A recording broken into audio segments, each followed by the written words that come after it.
नमस्कार, स्वागत है। हम कर रहे हैं आचार्य हजारी प्रसाद द्विवेदी जी का निबंध मनुष्य ही साहित्य का लक्ष्य है। इसमें ये बताना चाहते हैं कि साहित्य का मुख्य उद्देश्य मनोरंजन नहीं है, बल्कि मनुष्य का विकास करना है, समाज का विकास करना है। और वो किसके माध्यम से? भाषा के माध्यम से या साहित्य के माध्यम से। अगर हम साहित्य का विकास करेंगे तो उससे समाज का विकास अपने आप संभव हो पाएगा। तो यहाँ पर ये साहित्य का मुख्य जो उद्देश्य मानते हैं वो मनोरंजन नहीं, बल्कि मानव का विकास करना है, मनुष्यता का विकास करना है, समाज का विकास करना है, और उससे अपने आप सभी पक्षों का विकास संभव हो पाएगा। तो आइए आगे देखते हैं। कहते हैं कि अपना यह देश कोई नया साहित्यिक प्रयोग करने नहीं निकला है, यानी साहित्य के क्षेत्र में कोई नया प्रयोग नहीं होगा। इसकी सांस्कृतिक परंपरा अत्यंत दीर्घ यानी लंबी, बड़ी, धारावाहिक और गंभीर है, यानी धारा प्रवाह है और गंभीरता से युक्त है। साहित्य नाम के अंतर्गत मनुष्य जो कुछ भी सोच सकता है वह सबका प्रयोग इस देश में सफलतापूर्वक हो चुका है। यानी यहाँ नया कुछ नहीं, उसके बारे में पहले भी सफलतापूर्वक प्रयोग हो चुके हैं, कार्य हो चुका है।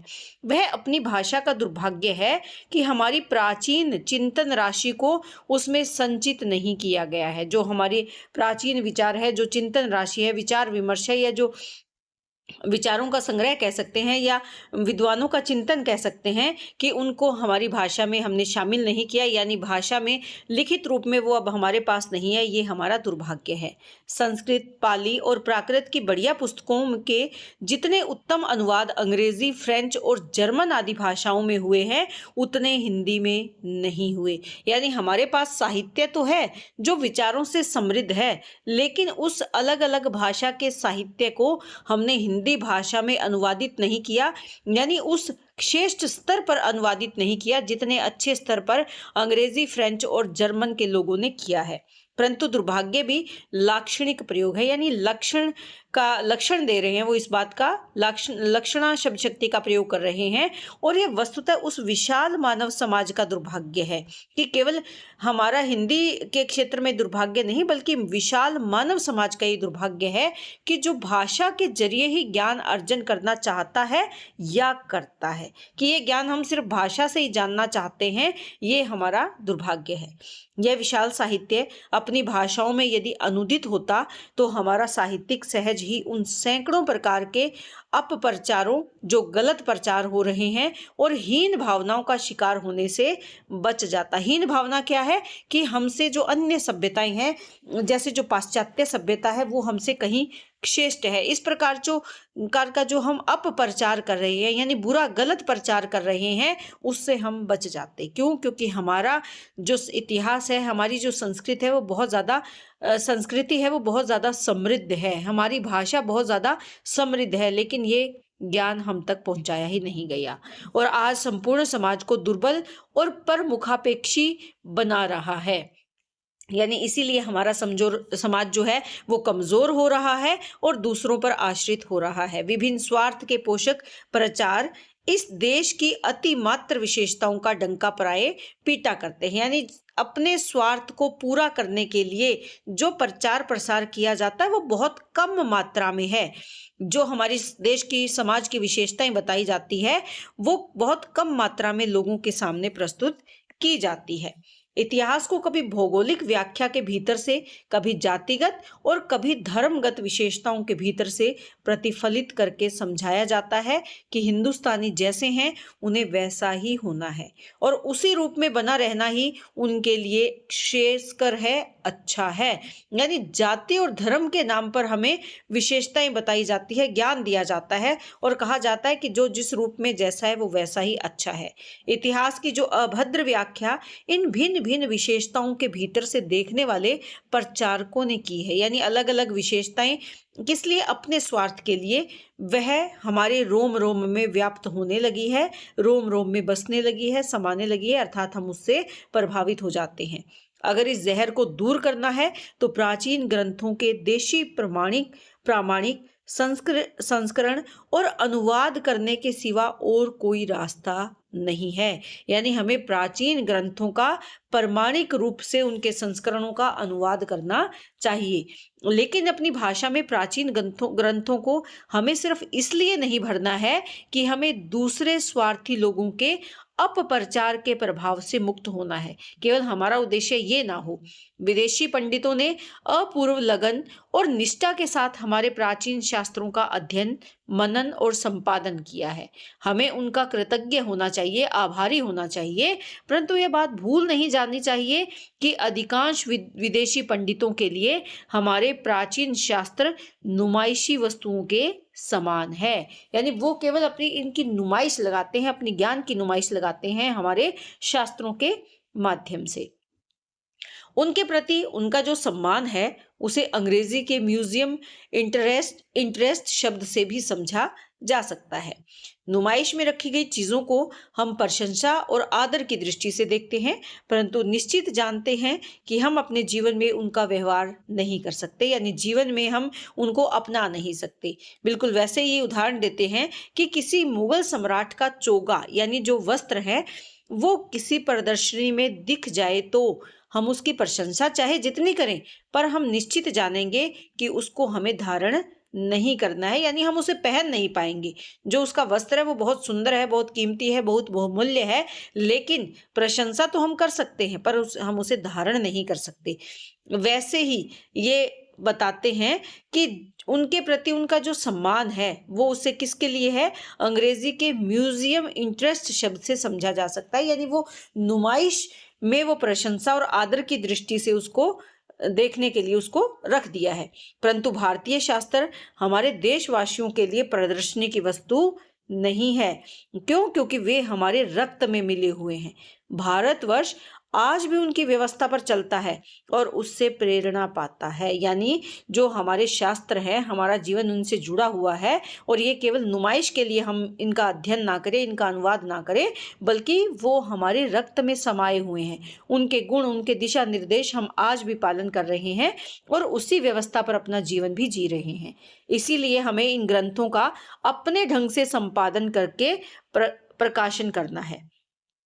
इनके ऐसे अनुवाद प्रकाशित करने हैं जो पुरानी अनुश्रुति से विच्छिन्न यानी अलग और असंबद्ध भी न हो और आधुनिक ज्ञान के आलोक में देख भी लिए गए हों। यानी जो प्राचीनता है उसमें वो भी बरकरार रहे और आधुनिक ज्ञान भी उसमें सम्माहित हो जाए। दोनों का मिला जुला रूप हमारे अनुवाद में होना चाहिए।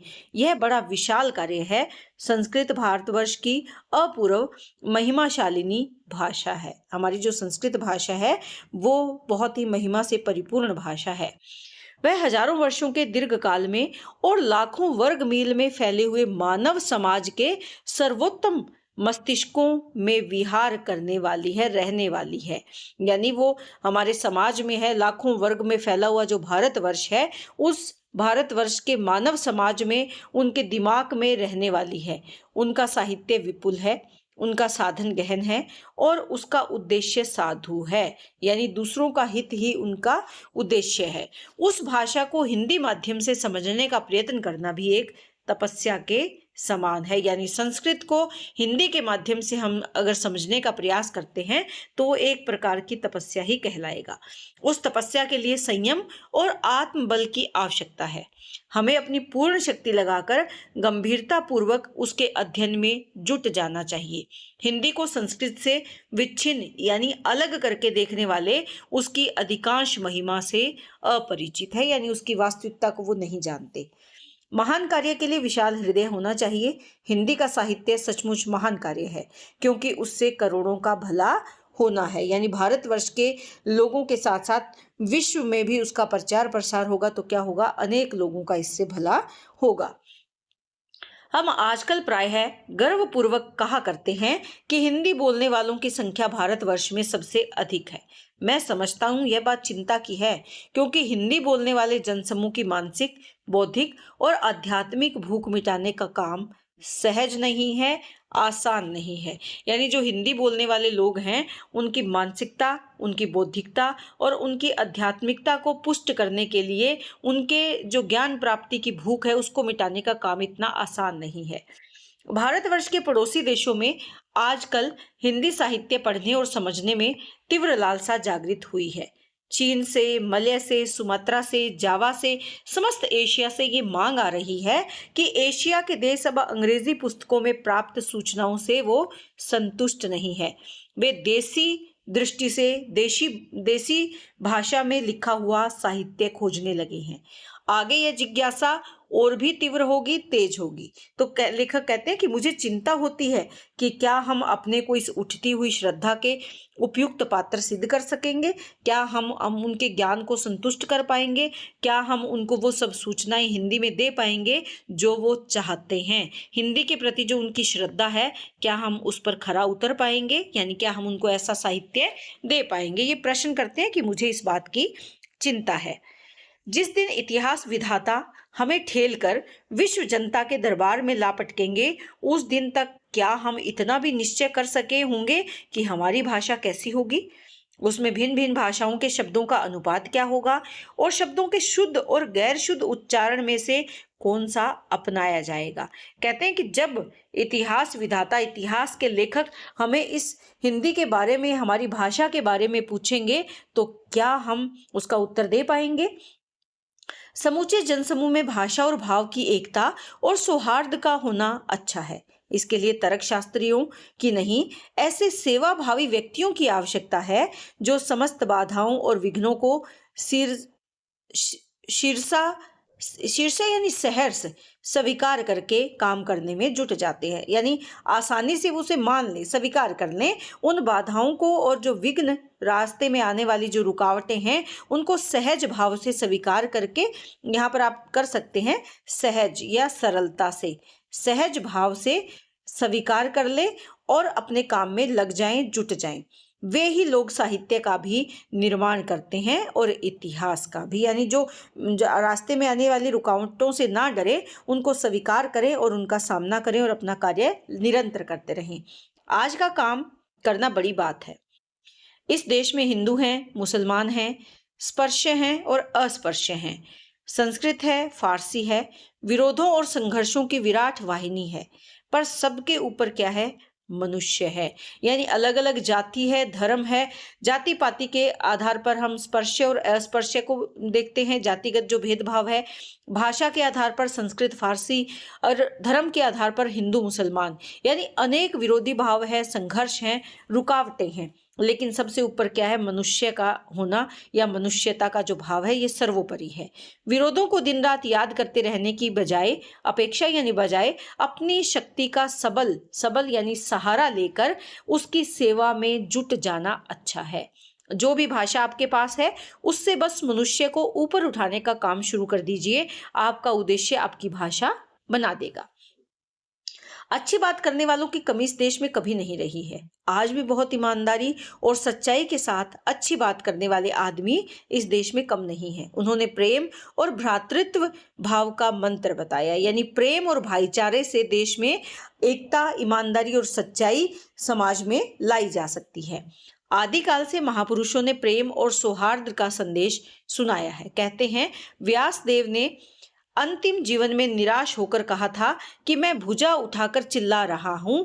क्या चिल्ला रहे हैं? कि धर्म ही प्रधान वस्तु है, उसी से अर्थ और काम की प्राप्ति होती है, पर मेरी कोई सुन ही नहीं रहा। तो यहाँ पर वो क्या कहते हैं यहाँ पर कि उधर्व यानी ऊंची, बाहु यानी भुजाएं, हाथ उठा रहे हैं, विरोम्यस्य नेव, विरोमी यानी मैं पुकारता हूँ, विरोमी यानी मैं पुकारता हूँ, मैं चिल्लाता हूँ। एश से अभिप्राय क्या है? यह। नैव या नैव से कह सकते हैं न। आगे क्या है? कश्चित यानी कोई भी। श्रोणित, ये क्या है? श्रोणित यानी सुनता है, नहीं सुनता है मेरी। मैं यानी मेरी। तो क्या कहते हैं कि मैं हाथ उठाकर चिल्ला रहा हूं, पुकार रहा हूं, लेकिन मेरी यह बात कोई भी नहीं सुनता है। क्या बात यहां पर? धर्मार्थ अर्थ, यानी धर्म से धर्म से और इसके साथ साथ जो अर्थ या धन संपत्ति है, कामश्च यानी काम है, काम है यानी इच्छाएं, स यानी धर्म, सधर्म यानी वही धर्म, स यानी वही धर्म, की न सेव्यताम है, कि किम यानी क्या है ये, किम न सेव्यतामम। तो यहाँ पर क्यों नहीं, किमम यानी क्यों न यानी नहीं, सेव्यतामम यानी अपनाया जाता, कि मैं अपनी दोनों भुजाएं उठाकर चिल्ला रहा हूँ, जोर जोर से बोल रहा हूँ, लेकिन कोई भी मेरी बात नहीं सुनता। और ये क्या कहते हैं, क्या चिल्ला रहे हैं कि धर्म ही प्रधान वस्तु है, धर्म ही मुख्य वस्तु है या प्रधान वस्तु है। अर्थ और काम सिद्ध होते हैं या अर्थ और काम की प्राप्ति होती है, पर मेरी कोई नहीं सुनता। यानी धर्म से ही अर्थ और काम सिद्ध होते हैं, धर्म से ही अर्थ यानी धन और काम यानी इच्छाएं पूर्ण होती है। फिर लोग इस धर्म का पालन या आचरण क्यों नहीं करते हैं? तो यहाँ पर व्यास देव किसको महत्व देते हैं? धर्म को महत्व देते हैं। ये कहते हैं कि धर्म से ही अर्थ और काम की प्राप्ति होती है, लेकिन फिर भी कोई इस मार्ग को क्यों नहीं अपनाता? ऐसा क्यों हुआ? इसीलिए कि समाज में ऐतिहासिक विकास, आर्थिक संयोजन और सामाजिक संगठन के मूल में ही कुछ ऐसी गलती रह गई कि एक दल जिसे धर्म समझता है, दूसरा उसे मानने को तैयार नहीं समझता। इस वैषम्य यानी विरोधी भाव को ध्यान में रखकर ही प्रेम सौहार्द का पाठ पढ़ाया जाना चाहिए, यानी प्रेम और भाईचारे का पाठ पढ़ाया जाना चाहिए। दही में जितना भी दूध डालिए, दही होता जाएगा। शंकाशील हृदयों में प्रेम की वाणी भी शंका उत्पन्न करती है, यानी दही में दूध डालेंगे तो उसका दही ही बन जाएगा। वैसे ही जिनके मन में शंका है, संदेह है, उनको अगर हम प्रेम की वाणी भी बोलेंगे तो भी उनके मन में शंका या संदेह ही उत्पन्न करेगी। मेरी अल्प बुद्धि यानी छोटी बुद्धि में यही सूझता है कि समाज में नाना स्तरों के लिए अलग अलग ढंग की भाषा होगी, यानी अलग अलग स्तर और भाषा भी अलग अलग। नाना यानी अलग अलग उद्देश्यों की सिद्धि के लिए नाना यानी अलग अलग भांति के प्रयत्न करने होंगे। सारे प्रतीयमान विरोधों का सामंजस्य एक ही बात से होगा, मनुष्य का हित। यानी सब कुछ हम अलग रखें, ध्यान में क्या रखें? मानव जाति का हित हम ध्यान में रखें। भारत के हजारों गांवों और शहरों में फैली हुई सैकड़ों जातियों और उपजातियों में विभक्त यानी विभाजित या बटी हुई सभ्यता को अलग अलग सीढ़ियों पर खड़ी हुई यह जनता ही हमारे समस्त वक्तव्यों का लक्ष्यीभूत श्रोता है। यानी जो वक्तव्य दिए जा रहे हैं, भाषण दिए जा रहे हैं, उनका लक्ष्य किन तक जाना है? जो श्रोता है, श्रोता यानी सुनने वाले हैं, उसका कल्याण ही साध्य यानी उद्देश्य है। यानी सुनने वालों का कल्याण ही इसका उद्देश्य है। बाकी सब कुछ क्या है? साधन है, यानी इन तक पहुंचने का एक जरिया मात्र है। संस्कृत भी, फारसी भी, व्याकरण भी और छंद भी, साहित्य भी और विज्ञान भी, धर्म भी और ईमान भी, हमारे समस्त प्रयत्नों का एकमात्र लक्ष्य यही मानव है, मनुष्य है। उसको वर्तमान दुर्गति से बचाकर भविष्य में आत्यंतिक कल्याण की ओर उन्मुख करना ही हमारा लक्ष्य है। यानी कल्याण की ओर लेकर जाना, किसको? मानव जाति को कल्याण की ओर लेकर जाना ही हमारा मूल उद्देश्य या मूल लक्ष्य है। यही सत्य है, यही धर्म है। सत्य वह नहीं है जो मुख से बोलते हैं, सत्य वह है जो मनुष्य के आत्यंतिक कल्याण के लिए किया जाता है। नारद ने सुखदेव से कहा था कि सत्य बोलना अच्छा है, पर हित बोलना और भी अच्छा है। परहित यानी दूसरों के हित के लिए सत्य बोलना और भी ज्यादा अच्छा है। सत्य केवल इसलिए नहीं बोलो कि आप सत्यवादी हो, लेकिन सत्य इसलिए बोलो कि उसमें पर यानी दूसरों का हित है, दूसरों का भला है। मेरे मत से सत्य वह है जो भूत मात्र के आत्यंतिक कल्याण का हेतु यानी कारक हो, उद्देश्य हो। क्या कहते हैं? सत्यस्य वचनम श्रेय सत्यादपि हितम वदेत। तो इसमें ये क्या कहना चाहते हैं? सत्य वचनम यानी सत्य बोलना श्रेष्ठ कर है, अच्छा है। सत्य अपि, सत्यात अपि यानी सत्य से बढ़कर, हितम कल्याणकारी, वदेत यानी बोलना चाहिए। कल्याणकारी यानी लाभ के लिए क्या बोलना चाहिए, सत्य बोलना चाहिए। यत् यानी जो, भूत हितम, भूत हितम यानी सभी प्राणियों के हित के लिए, अत्यंतम, अत्यंतम से अभिप्राय क्या है यहाँ पर, अत्यधिक या पूर्ण रूप से, अत्येत, अत्येत यानी यह, सत्यम मतम मम, तो ये क्या कहते हैं कि यही मेरा मत है, मतम यानी मत, मम यानी मेरा, कि सच्चा क्या है, सत्य है। तो ये कहते हैं कि मेरा यही मत है कि सत्य वह है जो भूत मात्र, प्राणी मात्र के लिए कल्याणकारी हो। यही सर्वभूत का आत्यंतिक कल्याण साहित्य का चरम लक्ष्य है, यानी सर्वभूत, सबका, संपूर्ण मानव जाति का कल्याण ही चरम लक्ष्य है, पूर्ण उद्देश्य है किसका, साहित्य का। जो साहित्य केवल कल्पना विलास है, यानी कल्पना पर आधारित है, जो केवल समय काटने के लिए लिखा जाता है, वह बड़ी चीज नहीं है।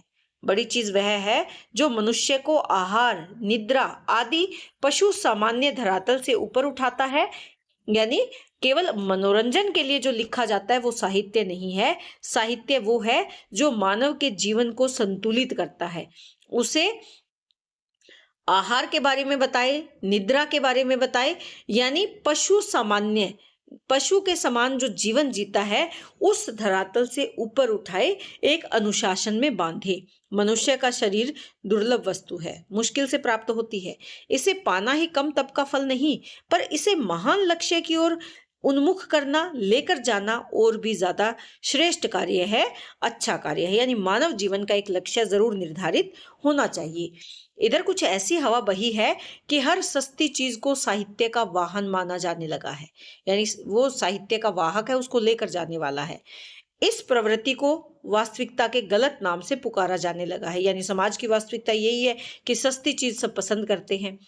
तरह तरह की दलीलें देकर यह बताने का प्रयत्न किया जा रहा है कि मनुष्य की लालसानुमुख, यानी उसकी जो लालसा की ओर अनुमुख जो उसकी वृत्तियां हैं, वो ही साहित्य के उपयुक्त वाहन है, यानी जो उसकी इच्छा की जो वृत्तियां हैं वही साहित्य को लेकर जाने वाले हैं। मुझे किसी मनोरोग के विपक्ष में या पक्ष में कुछ भी नहीं कहना है, मुझे सिर्फ इतना ही कहना है कि साहित्य के उत्कर्ष या अपकर्ष के निर्णय की एकमात्र कसौटी यही हो सकती है कि मनुष्य का हित साधन करता है या नहीं। यानी साहित्य का उत्कर्ष यानी उच्च और निम्न, कौन सा साहित्य उच्च है और कौन सा साहित्य निम्न श्रेणी का है, इसका निर्णय करने के लिए एक ही कसौटी हमें ध्यान में रखनी चाहिए कि क्या उससे मनुष्य का हित सधता है, मनुष्य का हित होता है या उससे नहीं होता। यानी मानव का हित करने वाला साहित्य ही श्रेष्ठ साहित्य है, उत्कर्ष की ओर जाने वाला साहित्य है। जिस बात के कहने से मनुष्य या पशु सामान्य धरातल के ऊपर नहीं उठता, वह त्याज्य है, त्यागने के योग्य है। मैं उसी को सस्ती चीज कहता हूँ। सस्ती इसलिए कि उसके लिए किसी प्रकार के संयम या तप की जरूरत नहीं होती, यानी उसके लिए कोई भी संघर्ष नहीं करना पड़ता, कोई भी तप नहीं करना पड़ता। धूल में लौटना बहुत आसान है, परंतु धूल में लौटने से संसार का कोई बड़ा उपकार नहीं होता और नए किसी प्रकार के मानसिक संयम का आभास ही आवश्यक है। और जैसा कि रविंद्रनाथ जी ने कहा है कि यदि कोई निसंकोच धूल में लौट पड़े तो इसे हम बहुत बड़ा पुरुषार्थ नहीं कह सकते। यानी धूल में लौटना कोई दूसरे के लिए हितकारी नहीं है, वो कोई बड़ा काम नहीं कर रहा। रविंद्रनाथ के बारे में यहाँ उदाहरण दे रहे हैं। हम इस बात को डरने योग्य भी नहीं मानेंगे, परंतु यदि 10-5 भले आदमी ऊंचे गले से यही कहना शुरू कर दे कि धूल में लौटना ही उस्तादी है, तो थोड़ा डरना आवश्यक हो जाता है। यानी यही खास बात है कि धूल में लौटना एक बहुत बड़ी कलाकारी है, बहुत बड़ी उस्तादी है, तो एक डरना जरूरी हो जाता है। भय का कारण इसका सस्तापन है। मनुष्य में बहुत सी आदिम मनोवृत्तियां हैं जो जरा सा सहारा पाते ही झंझना उठती है। अगर उनको भी साहित्य साधना का बड़ा आदर्श कहा जाने लगे तो उस मानने और पालन करने वालों की कमी नहीं रहेगी। यानी कुछ आदिम यानी जो प्राचीन, जो आदि मानव की मनोवृत्तियां थी, वो आज के मानव में भी है। अगर उन मनोवृत्तियों को भी हम अगर मानने लगेंगे तो क्या होगा, साहित्य साधना का बड़ा आदर्श कहा जाने लगे तो लोग उसको भी मानने लग जाएंगे। ऐसी बातों को इस प्रकार प्रोत्साहित किया जाता है मानो यह कोई साहस और वीरता का काम है, यानी लोग इसे बढ़ा चढ़ाकर प्रस्तुत करते हैं। लेकिन पुरानी सड़ी रूढ़ियों का मैं पक्षपाती नहीं हूँ, यानी जो प्राचीन काल से रूढ़िवादिता चली आ रही है ये उसके पक्षधर नहीं है, परंतु संयम और निष्ठा पुरानी रूढ़ियां नहीं है। यानी संयम का पालन करना, निष्ठा से कार्य करना, ये कोई रूढ़िवादिता नहीं है। वे मनुष्य के दीर्घ आयास से उपलब्ध गुण है, उसके प्रयास से उसने ये प्राप्त किया है। दीर्घ यानी लंबा, आयास से ही पाए जाते हैं। इनके प्रति विद्रोह प्रगति नहीं है, यानी इनका हमें विरोध नहीं करना चाहिए। आदिम युग में मनुष्य की जो वृत्तियां अत्यंत प्रबल थी, तेज थी, वे निश्चय ही अब भी हैं और प्रबल भी हैं। परंतु मनुष्य ने अपनी तपस्या से उनको अपने वश में किया, और वश में करने के कारण वह उनको सुंदर बना सका। यानी अपनी जो आदि मानव की जो विशेषताएं थी, खासियत थी, उनको तपस्या से उसने परिवर्तित किया और अपने आप को संयमित किया। मनुष्य के रंगमंच पर आने से पहले प्रकृति लुढ़कती पुढ़कती चली आ रही थी। प्रत्येक कार्य अपने पूर्ववर्ती कार्य का परिणाम है। संसार की कार्य कारण परंपरा में कहीं फांक नहीं थी, कहीं कोई कमी नहीं। जो वस्तु जैसी होने को है वह वैसी होगी। इसी समय मनुष्य आया, उसने इस निरंतर ठोस कार्य कारण परंपरा में एक फांक का आविष्कार किया। यानी इसने इसमें क्या किया, इसमें अपना हस्तक्षेप किया। जो जैसा है उसे वैसा ही मानने से उसने इनकार कर दिया। किसने? जब मानव सभ्यता में आया, उसे उसके अपने मन के अनुकूल बनाने का उसने प्रयास किया। सो मनुष्य की पूर्ववर्ती सृष्टि किसी प्रकार बनती जा रही थी, मनुष्य ने उसे अपने अनुकूल बनाना चाहा। यानी मनुष्य ऐसा नहीं है कि जैसी परिस्थितियां हैं उन्हीं को झेलता रहा, जीवन जीता रहा, बल्कि मानव ने अपने सुख और सहूलियत के अनुसार उसमें धीरे धीरे अपने ज्ञान से बदलाव कर लिया। यही मनुष्य पशु से अलग हो गया। यही खासियत है कि मानव और पशु दोनों में, पशु जैसे था वैसा ही जीवन जीता रहा, लेकिन मानव ने अपने आप में बदलाव किया। वह पशु सामान्य धरातल से ऊपर उठा। बार बार उसे अपनी धरातल की ओर उन्मुख करना प्रगति नहीं, ये पीछे लौटने का काम है। यानी बार बार उसमें पशुता को ढूंढना, ये कोई विकास का मार्ग, विकास का कार्य नहीं है, बल्कि ये हमें क्या करता है, पीछे ले जाता है।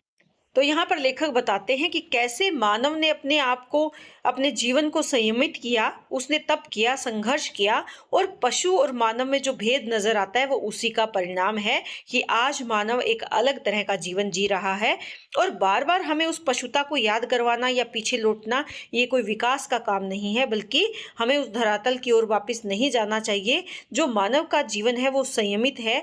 बहुत मुश्किल से मानव जीवन मिलता है, और तप तपस्या से मानव ने अपने इस जीवन को बदला है, तो उस पर हमें स्थिर रहना चाहिए। उम्मीद करती हूँ कि निबंध आपको अच्छे से समझ में आ रहा है। आज के लिए इतना ही, अगले भाग में हम इसे पूरा कर लेंगे। तो बहुत बहुत धन्यवाद। इसी तरह चैनल से जुड़े रहें।